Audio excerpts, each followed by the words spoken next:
एक और बड़ी खबर हम आपको बता रहे हैं। असदुद्दीन ओवैसी ने गुलाम नबी आजाद पर निशाना साधा है। गुलाम नबी आजाद हमें बीजेपी की ही टीम कहा करते थे। अब उनकी पार्टी के साबिक सदर उन पर इल्जाम लगा रहे हैं, बीजेपी के साथ साजबाज का इल्जाम लगा रहे हैं। असदुद्दीन ओवैसी ने ऐसा कहा है। कांग्रेस के मुस्लिम लीडर अपना वक्त जाया कर रहे हैं। वो कांग्रेस की क़यादत के गुलाम कब तक रहेंगे, उन्होंने इस पर गौर करना चाहिए। असदुद्दीन ओवैसी ने गुलाम नबी आजाद पर निशाना साधते हुए ये सब बातें कही हैं।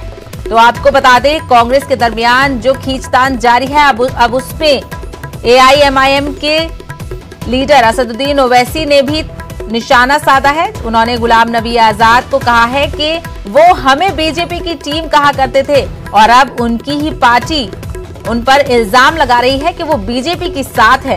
वे बीजेपी के साथ साजबाज का इल्जाम लगा रहे हैं और कांग्रेस के मुस्लिम लीडर अपना वक्त जाया कर रहे हैं, ऐसा कहना है असदुद्दीन ओवैसी का।